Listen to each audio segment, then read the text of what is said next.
Hi hello నమస్తే welcome to I dreams. నేను మీ Madhuri. Sugar వ్యాధి మనకి ఇప్పుడు తరచూ కూడాను 30 ఏళ్ళు నిండిన వాళ్ళలో ఎక్కువగా బాధిస్తున్న వ్యాధి. మరి ఈ వ్యాధిని నియంత్రించుకోవచ్చా? ఒకవేళ వచ్చిన తర్వాత దీన్ని ఎలా కంట్రోల్ చేసుకోవాలి? ఎటువంటి మెడిసిన్స్ యూస్ చేసుకోకుండా ఆ మెడిసిన్స్ని ఆపి, అంటే మెడిసిన్స్ ఎవరైతే యూస్ చేస్తున్నారో ఆ మెడిసిన్స్ ఆపి, లేదు అంటే కంప్లీట్గా మెడిసిన్స్ని పక్కన పెట్టి ఎలా ముందుకెళ్ళాలి? అలాగే ఇంట్లోనే మనకు దొరికిన చిన్న చిన్న వస్తువులతో మనకి షుగర్కి ట్రీట్మెంట్ మనం ఇంట్లోనే ఎలా చేసుకోవాలి, ఇవన్నీ చెప్పడానికి డాక్టర్ శ్రీఎల్ వెంకట్రావు గారు మనతో పాటు ఉన్నారు. ఆయన అడిగి తెలుసుకుందాం. నమస్తే సార్. నమస్తే డాక్టర్ గారు, షుగర్ వ్యాధి ఇప్పుడు 30లో పడ్డారు అంటే వాళ్ళకి మ్యాక్సిమంగా కనిపిస్తున్న ఒక వ్యాధి. అది ఏంటి అంటే జీవన శైలిలో బీపీ షుగర్లు ఎలా అయిపోయాయి అంటే, ఒక బీపీయా షుగరా ఓకే అది కామన్, జలుబు దగ్గు ఎలా వస్తుందో అవి కూడా అంత కామన్ అయిపోయాయి. కాకపోతే అవి లాంగ్ టర్మ్లో మనిషి శరీరం పైన, మనిషి ఆరోగ్యం పైన తీవ్ర ప్రభావం చూపిస్తున్నాయి. మరి అయితే షుగర్ వ్యాధికి సంబంధించి మనకి రివర్స్ షుగర్ని ఎలా చేసుకోవాలి, అలాగే షుగర్ వ్యాధిని ఒక్కసారి మనం డయాగ్నోస్ చేసిన తర్వాత దానికి ఎలాంటి రెమెడీస్ యూస్ చేయాలంటారు? షుగర్ అనేది అది అసలు జబ్బే కాదు, మనం కొనుక్కు తెచ్చుకుందే. మనం పూర్వీకులు ఒక తరం ముందుకు వెళ్తే చక్కగా నడిచేవారు. ఆటోలు లేవు, బస్సులు లేవు, నడిచేవారు. నడిచినంతకాలం షుగర్ లేదు కదా. పోయి నడుస్తూ నాకుతో పాటు సైకిల్ దొక్కేవారు. అసలు ఇప్పుడు ఎవరైనా సైకిల్ దొక్కేవాళ్ళు ఉన్నారా? గ్రామాల్లో కానీ పట్టణాల్లో కానీ ఎవరైనా సైకిల్ దొక్కేవాళ్ళు ఉన్నారా? అంతే, ఎక్కడము. చివరికి రైతులు, వ్యవసాయ కూలీలు కూడా ఇంటి దగ్గర బయలుదేరి పొలం గట్టు దాకా బైక్ మీద వెళ్ళటం, ఇంకా ధనిక వర్గాలు అయితే కారులో వెళ్తాం. మరి ఇంకా వ్యాయామం ఎక్కడుంది? అంటే మనం కొనుక్కు తెచ్చుకుంది కదగా. వ్యవసాయ కూలీలు గతంలో ఇంటి దగ్గర నుంచి పొలం వరకు నడిచి వెళ్ళేవారు. ఈ రోజున వ్యవసాయ కూలీలు ఏమంటున్నారు? అయ్యా ఆటో పెట్టండి, ఆటోలో ఎక్కొస్తామంటున్నారు. అంటే పొలం దాకా ఊరి నుంచి వాళ్ళ ఇంటి నుంచి ఆటోలో, ఆటో కాకపోతే ట్రాక్టర్ పెట్టమంటున్నారు. ట్రాక్టర్ దాంట్లో టైలర్లో ఎక్కి వెళ్తున్నారు, నడకలేదు. కనుక ఒకప్పుడు షుగర్ అంటే ఇదేదో ధనిక వర్గాలకు మాత్రమే వచ్చేది అనుకున్నారు. ఇవాళ కడు పేదలకి, నిరుపేదలకి, కూలీలకు, వ్యవసాయ కార్మికులకు వస్తూ ఉంది. ఎందుకంటే వాళ్ళ అంటే పనులు చేయటంలా 30 ఏళ్ళోళ్ళే కాదు సార్, అంతకన్నా తక్కువ ఉన్న ఏజ్ ఉన్న వాళ్ళకి కూడాను ఇప్పుడు షుగర్ అనేది కనిపిస్తుంది. అంటే గరిష్టంగా 30 ఏళ్ళు అనేది ఒక ప్రామాణికం. ఇప్పుడు శ్రామిక వర్గానికి రాదు, ఇది పేదవాళ్ళ జబ్బు కాదు, అబ్బా కోటీశ్వర్ల జబ్బు అనుకునేవారు, అందుకే షుగర్ అనేవారు. ఇప్పుడు ఏమైంది? మరి కూలి పని చేసుకునే వాళ్ళకు కూడా వస్తుంది. ఎందుకు వస్తుంది? ఇంతకుముందు ఏదైనా తవ్వాలంటే చేతిలో పార ఉండేది, పలుగు ఉండేది, గడ్డపార పొలుగు ఉండేది. ఇవాళ బరువులు మోసేవారు. ఇప్పుడు ఏమీ లేదు, బరువులు ఎత్తాలంటే మిషను, చేత్తో బరువులు ఎత్తే పని లేదు. వ్యవసాయ పనులన్నీ కూడా యాంత్రీకరణ జరిగింది. అందువల్ల మనము శారీరక శ్రమ లోపించటం వల్ల ఈ షుగర్ ఎక్కడ చూసినా, ఏ ఇంట్లో చూసినా, పట్టణాలు లేదు, నగరాలు లేదు, ధనిక వర్గాలు, పేద వర్గాలు అందరికి వచ్చేస్తూ ఉంది. ఈ షుగర్ వ్యాధి బరువు అధికంగా ఉన్న వాళ్ళకి వస్తుంది. ఓకే. కనుక బరువుకి షుగర్కి లింక్ ఉంది. బరువు అధికంగా ఉన్న ప్రతి ఒక్కరూ కూడా థైరాయిడ్ గ్రంథి ఏమైనా సరిగా పనిచేస్తుందా లేదా తెలుసుకోవాలి. కనుక thyroid test T3, T4, TSH అనే పరీక్ష విధిగా చేయించుకుని, థైరాయిడ్ లోపం ఉన్నప్పుడు థైరాయిడ్ ట్యాబ్లెట్లు వాడితే బరువు తగ్గుతారు. అంటే డయాబెటిక్స్ ఉన్న వాళ్ళందరికీ థైరాయిడ్ వచ్చే అవకాశాలు ఉంటాయంటారా సార్? అంటే ఇప్పుడు ఎట్లయితే షుగరు, బీపీ అన్నదమ్ములో బరువు అధికంగా ఎవరైనా ఉన్నా చాలామంది చెప్తారు, నేను గుప్పిడి అన్నమే తింటానండి, ఇంతలా ఉన్నానేంటి అంటారు. గుప్పిడి అన్నము ఇంతలా ఉండడానికి కారణం ఏంటంటే థైరాయిడ్ గ్రంథి సరిగా పనిచేయటం లేదు. ఓకే. కనుక బరువు తగ్గటం అనేది షుగర్ నియంత్రణకు చాలా కీలకము. థైరాయిడ్ చేయించాం, నార్మల్ ఉంది, దాంట్లో సమస్య లేదు. అప్పుడు బరువు తగ్గడానికి ప్రకృతి ప్రసాదించిన మహాబీర విత్తనాలు అని ఉన్నాయి. ఇవి వన తులసి గింజలు. రాత్రిపూట ఒక స్పూను గింజలను గ్లాసు నీళ్ళల్లో నానబెట్టి రాత్రంతా నానిన తర్వాత ఉదయం పరగడుపున ఈ గింజలు నీళ్లు కలిపి తాగేస్తే చక్కగా బరువు తగ్గుతారు. బరువు తగ్గితే నిదానంగా షుగర్ కూడా తగ్గిపోతుంది. ఓకే. బరువుకి షుగర్కి లింక్ ఉంది. తర్వాత ఈ మధ్య కాలంలో చిన్న పిల్లలకి యుక్త వయసులో కూడా షుగర్ వస్తుంది. అవును. దాన్ని టైప్ 1 డయాబెటీస్ అంటారు. ఆ టైప్ 1 డయాబెటీస్ అనేది మందులు లేకుండా దాన్ని నియంత్రించడం కష్టం. ఓకే. చిన్న వయసులో వచ్చే షుగర్ వ్యాధికి ఇన్సులిన్ తప్పదు. అది ఇన్సులిన్ ఆధారిత షుగర్ అంటారు. అయితే అదృష్టవశాత్తు 100 మందికి షుగర్ ఉంటే 90 మందికి ఈ టైప్ 2 డయాబెటీస్ అంటే 40 ఏళ్ళు దాటి బరువు ఎక్కువ ఉన్న వాళ్ళకి వస్తూ ఉంటుంది. ఓకే. ఆ విధంగా బరువు నియంత్రణ ముఖ్యం. ఆహార నియమాలు 1983లో అన్న ఎన్టీ రామారావు ముఖ్యమంత్రి కాకముందు ఉత్తరాంధ్రలో, రాయలసీమలో, తెలంగాణలో ప్రజలంతా ఏం తినేవారు? రైస్. రాగి, జొన్న, సజ్జ, కొర్రలు, అరిగెలు, సామెలు, ఊదలు. ఇవి తిన్నంత కాలము ఈ షుగర్ వ్యాధి అడ్రస్ ఉండేది కాదు. అన్న ఎన్టీఆర్ ఏం ఆలోచించాడు? ధనిక వర్గాలే బియ్యం తింటున్నారు, పేదోళ్ళంతా ఈ గింజలు, ఈ చిరుధాన్యాలు తింటున్నారు. ఇప్పుడు చిరుధాన్యాలు చాలా చౌకగా ఉండేవి. అవును, మొన్నటి వరకు చిరుధాన్యాలు తక్కువగానే ఇప్పుడు ఉండేవి. చిరుధాన్యాల గురించి అవగాహన కలిగి చిరుధాన్యాల రేటు మంటెత్తిపోతా ఉంది. అవును. బియ్యం రేటు కంటే 4 రెట్లు ఉంది. ఆ రోజుల్లో పేదవాళ్ళు తర్వాత కిలో బియ్యం ఖరీదు 10 రూపాయలు ఉంటే ఇవి కిలో రూపాయి 2 రూపాయలు ఉండేది. అవును. ఆయన పెద్ద మనసుతో సమానత్వం కావాలి, పేదవాడికి కూడా బియ్యం ఇవ్వాలని కిలో 2 రూపాయల బియ్యము. ఇక తదుపరి పోటీపడి కిలో రూపాయి బియ్యం. ఇవాళ మోడీ గారు అయితే ఆయన ఉచితంగా ఇస్తున్నాడు. గత 3 సంవత్సరాలుగా ఆయన కోవిడ్ వచ్చినప్పటి నుంచి నేటి వరకు కూడా పేదవాళ్ళకి నెలకి 5 కేజీల చొప్పున ఉచితంగా బియ్యం ఇస్తున్నాడు. ఈ బియ్యం తింటున్నాం, చక్కగా షుగర్ని పెంచుకుంటున్నాం. బియ్యము మానేస్తే పోని బియ్యం తిన్నారంటే పూర్వకాలం దంపుడు బియ్యం ఉండేది. ఇవాళ రోళ్ళు లేవు, రోకళ్ళు లేవు, దంపుడు లేదు. ఆ దంపుడు బియ్యం అసలు ఎక్కడ కనిపించట్లేదు. అంటే మార్కెట్లో లభిస్తున్నాయి దంపుడు బియ్యం, కొంచెం ఖరీదు ఎక్కువ. దంపుడు బియ్యము, ఎర్ర బియ్యము, రెడ్ రైసు, ఇలాంటివి బ్రౌన్ రైస్ తింటే కొంతలో కొంత మేలు జరుగుతుంది. దీని బదులుగా బ్లాక్ రైస్ అని ఒకటి ఉంది, అది కూడా కొంత మేలే. అసలు అన్నం మానేస్తే షుగరే ఇంక మన జోలికే రాదు. తర్వాత కొంతమంది పాపం తెలవక నాకు షుగర్ వచ్చింది అందుకని అన్నం మానేసి గోధుమల జోలికి వెళ్ళాను అంటారు. గోధుమ రొట్టె వేసుకుంటున్నా, గోధుమ అన్నం తింటున్నా, గోధుమ రవ్వతో ఉప్మా చేసుకున్నా అన్న.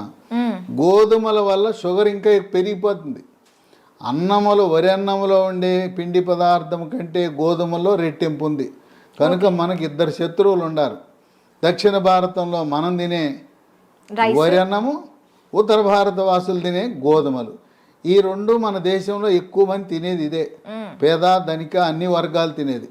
ఈ రెండింటినీ మానేసి రాగి, జొన్న, సజ్జ, కొర్రలు, అరిగెలు, సామెలు, ఊదలు జావరూపాన అన్నమో లేదు పిండి చేసి పుల్కాలు, రొట్టెలు చేసుకుని తింటే షుగర్ పరారవుతుంది, అసలు షుగరే రాదు. ఓకే. కనుక మనం తీసుకునే ఆహార నియమాలు అనేది చాలా ముఖ్యం. వీటితో పాటు వ్యాయామం చేయాలి. నడక ముఖ్యం. యోగా, ప్రాణాయామము, ధ్యానము, నడక. ఇప్పటికైనా షుగర్ ఉన్నవాళ్ళు మీకు బైక్ ఉండొచ్చు కాక, కారు ఉండొచ్చు కాక, ఉన్న ఒక సైకిల్ కొనండి, కొత్త సైకిల్ ఒకటి కొని తొక్కండి. సైకిల్ తొక్కితే పోనీ బయట తొక్కడం వీలు కాకపోతే ఇప్పుడు కూడా కొంతమంది సైకిల్ స్టాండ్ వేసి ఇంట్లోనే తొక్కుతుంటారు, స్టాండ్ వేసి తొక్కుతుంటారు. సైకిల్ తొక్కితే బరువు తగ్గుతారు, మోకాళ్ళ నొప్పులు తగ్గుతాయి, కండరాల నొప్పులు తగ్గుతాయి, షుగర్ కూడా నియంత్రణలోకి వస్తుంది.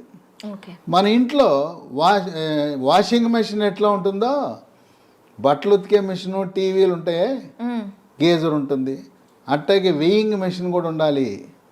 ప్రతిరోజు ఇంట్లో ఉన్న ప్రతి ఒక్కరు కూడా బరువు చూసుకోవాలి. ఇది ఎక్కడ కనపడదు. వాషింగ్ మెషిన్ కొన్నవాళ్ళు వెయింగ్ మెషిన్ ఎంత ఉంటుంది చూడండి. వెయింగ్ మెషిన్తో మరీ ముఖ్యంగా షుగర్ ఉన్నవాళ్ళు వెయింగ్ మెషిన్ తప్పనిసరి. దాంతోపాటు ప్రతిరోజు మన షుగర్ ఎంత ఉందో చూసుకునే చిన్న పెద్ద ఖరీదు ఉండదు, 700 రూపాయలు. గ్లూకోమీటర్ అనే పరికరము, దాంతో చూసుకోవాలి. అట్లాగే షుగర్ నియంత్రణ గత 3 నెలలుగా ఎలా ఉన్నది అని చేసే ఒక పరీక్ష ఉన్నది, దాని పేరు HbA1c పరీక్ష. ఆ పరీక్ష 3 నెలలకు ఒకసారి చేసినప్పుడు 7 కంటే తక్కువ ఉంటే నియంత్రణ బాగున్నది అని అర్థమవుతుంది. ప్రతి మంత్లో కూడా చేస్తారా సార్ ఇది? కాదు, 3 నెలలకు ఒకసారి చేయాలి. ఓకే. ప్రతి నెల అవసరం లేదు, 3 నెలలకు ఒకసారి. మా ఇంటి పక్కనే ల్యాబొరేటరీ ఉందని గ్లూకోమీటర్ కొంట మాత్రం మానకూడదు. మన ఇంటి పక్కన ల్యాబొరేటరీ ఉంటే HbA1c పరీక్ష చేయించుకోండి. ఈ చిరుధాన్యాల గురించి చెప్పాను. చిరుధాన్యాలతో చేసే బిస్కెట్లు, చాక్లెట్లు అందుబాటులోకి వచ్చినాయి. లీ హెల్త్ అనే కంపెనీ వాళ్ళు మిల్లీ కుక్కీస్ అని బిస్కెట్లు తయారు చేశారు. ఓకే. ఇవి 3 పూట్ల 3 తినొచ్చు. ఈ బిస్కెట్లు తింటే షుగర్ పెరగదు. అట్లాగే చాక్లెట్ రూపాన మిల్లీ న్యూట్రీ బార్ అని, ఇవి తయారు చేసేది కేంద్ర ప్రభుత్వ అధీనంలో ఉండే సంస్థ, మార్కెటింగ్ చేసేది లీ హెల్త్ అనే కంపెనీ. ఓకే. ఇవి కూడా షుగర్ ఉన్న వాళ్ళు తినటం చాలా మేలు జరుగుతుంది. ఇవి కావాల్సిన వాళ్ళకి ఒక నంబర్ ఇస్తాను, వాళ్ళకి ఫోన్ చేయండి. 9502897374. ఓకే. 9502897374. ఓకే. కనుక ఈ చిరుధాన్యాలు ఈరోజు మనకు చాలా కీలక పాత్ర పోషిస్తున్నాయి. చిరుధాన్యాలు నమ్ముకోండి. షుగర్కి అసలు మందులు అవసరం లేదు. అయితే ఇంట్లో మనకి ఏమైనా ఉన్నాయా సార్ చిట్కాలు? ఇంట్లో చిట్కాలు ఉన్నాయి. మీకు ఎవరైనా మీకు కొన్ని లక్షణాలు కనపడినప్పుడు ఒంటి మీద నల్లటి రంగు, మెడ ముందు బాగా నల్లగా అవుతుంది, లేదా కంటి మీద రెప్పల మీద కురుపులు, మూత్రంలో చీమకణాలు, మహిళలకైతే తరచుగా వైట్ డిశ్చార్జ్ తెలిపోవటం, ఇలాంటి లక్షణాలు కనపడి షుగర్ పరీక్ష ఏమి తినకుండా చేయించినప్పుడు షుగర్ మొట్టమొదటిసారిగా బయటపడితే మీరేమి నిరాశ నిస్పృహకు గురవద్దు. అసలు ముందు డాక్టర్ రాసేస్తాడు, పేజీ నిండా రాసేస్తాడు మందులు, రాంచుకోండి. ఆయన కొనమంటే సార్ డబ్బులు లేవండి తర్వాత కొంటానండి, ఎందుకంటే డాక్టర్ రాసి ఇచ్చినాక నా మందుల షాప్ ఉంది అక్కడే కొని అంటాడు. మీరు ఆయన ఎందుకు ఇబ్బంది పెట్టడం? నేను వాడనంటే బాధపడతాడు, డాక్టర్ రాసిస్తాడు, మీరు వాడద్దు, మందులు కొనద్దు, డబ్బులు లేవని చెప్పండి, అప్పు ఇస్తానంటే అప్పు తీసుకోనని చెప్పండి. అసలు మందులే అవసరం లేదు. టైప్ 2 డయాబెటీస్ కొత్తగా బయటపడితే మందులు లేకుండా నియంత్రించవచ్చు. బరువు తగ్గండి, ఆహార నియమాలు పాటించండి. నేను చెప్పినట్టుగా అన్నముకి గోధుమలకు స్వస్తి పలికి మనం కేవలం చిరుధాన్యాలు మాత్రమే వాడుతూ ఇంట్లో వాడుకోవటానికి 10 రకాల గృహ వైద్యాలు, చిట్కా వైద్యాలు, హోమ్ రెమెడీస్ ఉన్నాయి. 10 అవసరంలా. మీకు నచ్చినవి మెచ్చినవి 1, 2, 3 చూసుకోండి. మీకు ఏది బాగుంటే వాడండి. బ్రహ్మాండంగా ట్యాబ్లెట్లు లేకుండా, ఇన్సులిన్ లేకుండా 100కి 100 పాళ్ళు షుగర్ నియంత్రణ అవుతుంది. అంతేకాదు మాకు తెలవకుండా పిచ్చాళ్ళలాగా మేము మొదలెట్టేసామండి, డాక్టర్ గారు రాసి ఇచ్చాడు, గత 3 ఏళ్ళగా 4 ఏళ్ళగా మేము వాడుతున్నామంటే 5 సంవత్సరాలుగా ట్యాబ్లెట్ వాడుతున్న వాళ్ళకు కూడా షుగర్ని రివర్స్ చేయొచ్చు, డయాబెటీస్ని రివర్స్ చేయొచ్చు. ఇది వైద్య పరిశోధనలో నిర్ధారించడం జరిగింది. ఇక 15-20 ఏళ్ళు ఉంటే డోస్ తగ్గించవచ్చు, ట్యాబ్లెట్ల డోస్ తగ్గించవచ్చు, ఇన్సులిన్ డోస్ తగ్గించవచ్చు, కానీ పూర్తిగా మానలేం. గృహ వైద్యాలు 10 ఉన్నాయి. మొట్టమొదటిది తమలపాకు. తమలపాకు పొద్దున ఒక 2 తమలపాకులు, రాత్రి ఒక తమలపాకులు ఉట్టిది నవలాలి, దాంట్లో ఏం వేసుకోకూడదు. ఇక 2 మెంతిపొడి. ఉదయం 1 స్పూన్ మెంతిపొడి, రాత్రి 1 స్పూన్ మెంతిపొడి నీళ్ళలో కలుపుకొని తాగాలి. ఇక మెంతులు రాత్రిపూట నానబెట్టి నానిన మెంతులను నవిలేస్తూ ఆ నీళ్ళను కూడా తాగుతారు కొంతమంది. ఇదే కాకుండా మెంతులు 250 గ్రాములు, వాము 100 గ్రాములు, నల్ల జీలకర్ర 50 గ్రాములు. ఈ 3 విడివిడిగా దోరగా వేయించి చల్లారిన తర్వాత 3 కలిపి మిక్సీలో వేయాలి. పొడిని ఒక సీసాలో పెట్టుకుని ఉదయం 1 స్పూను, రాత్రి 1 స్పూను, అంటే దీంట్లో వేయవలసింది మెంతులు 250 గ్రాములు, వాము 100, జీలకర్ర మామూలు జీలకర్ర కాదు, నల్ల జీలకర్ర 50 వాడితే కొంచెం చేదు ఉంటుంది కానీ బ్రహ్మాండంగా పనిచేస్తుంది. కేవలం మెంతిపొడే కాకుండా ఈ 3 కలిపితే ఇక ఏ ట్యాబ్లెట్ అవసరమే ఉండదు. ఓకే. ఇక 3 ఇన్సులిన్ మొక్కలు దొరుకుతాయి.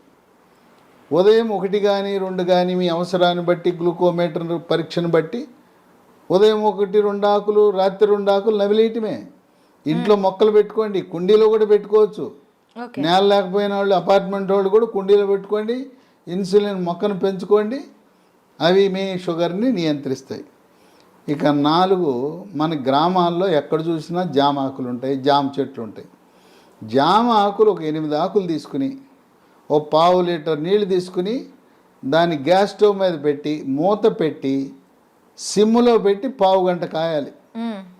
జామ ఆకుల రసం నీళ్ళలోకి దిగి తెల్లగా ఉండే నీళ్లు కొంచెం గోధుమ రంగులోకి మారుతాయి.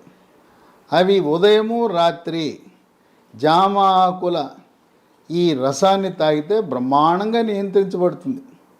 ఇక 5 జామ ఆకులు ఎలా వాడామో, మామిడి ఆకులు 8 జామ ఆకులు బదులు 8 మామిడి ఆకులు ఉదయము రాత్రి వాడండి. ఇంకొక వరుస ఏంటంటే సోమవారం నాడు మీరు జామ ఆకులు వాడితే మంగళవారం మామిడి ఆకులు, రోజు మార్చి రోజు ఒక ఆకు వాడుతూ ఉండండి. లేదు ఇంకా కావాలంటే 3వ రోజు ఇన్సులిన్ ఆకులు వాడండి. ఇంకా నేను చెప్పాల్సిన అవసరం లేదు. ఒకసారి మీకు సూచిస్తే నాకంటే ఎక్స్పర్ట్లు మీరు ఈ చిట్కాలను ఎలా వాడాలి అనేది నేను చెప్పాల్సిన అవసరం లేదు. మీరే ఇంకా 10 మందికి చెప్పగలుగుతారు. ట్యాబ్లెట్ అవసరం లేదు. చిట్కాల గురించి మీరే ఇంకా మీ స్వీయ అనుభవాన్ని 10 మందికి పంచి ఇవ్వగలుగుతారు. ఇక 6 కాకరకాయ. కాకరకాయ రసము ఉదయము రాత్రి కొన్ని సందర్భాల్లో కాకరకాయ దొరకవు సీజన్ బట్టి. కాకరకాయ రసం కూడా షుగర్ని బాగా నియంత్రిస్తుంది. కాకరకాయ దొరకకపోతే హిమాలయ కంపెనీ వాళ్ళు కరేలా అనే ట్యాబ్లెట్ తయారు చేశారు కాకరకాయ నుంచి. ఉదయం 1 ట్యాబ్లెట్, రాత్రి 1 ట్యాబ్లెట్ వేసుకోవచ్చు. అమ్మో మెంతిపొడి నేను తినలేకపోతున్నానండి, చేదుగా ఉంటుందని అనే వాళ్ళకి ఇదే హిమాలయ కంపెనీ వాడు మేతి అని ఒక ట్యాబ్లెట్ తయారు చేశాడు. దాని పేరు మేతి. కంప్లీట్గా మనకి ఆయుర్వేద ప్రోడక్ట్స్ ఇవి. అది పొద్దున 1 ట్యాబ్లెట్, రాత్రి 1 ట్యాబ్లెట్ మెంతుల నుంచి చేసిన ట్యాబ్లెట్ వేసుకుంటే షుగర్ నియంత్రణ జరుగుతుంది. ఇక 7 ఆకాశ పండు, షుగర్ బాదం, స్కై ఫ్రూట్.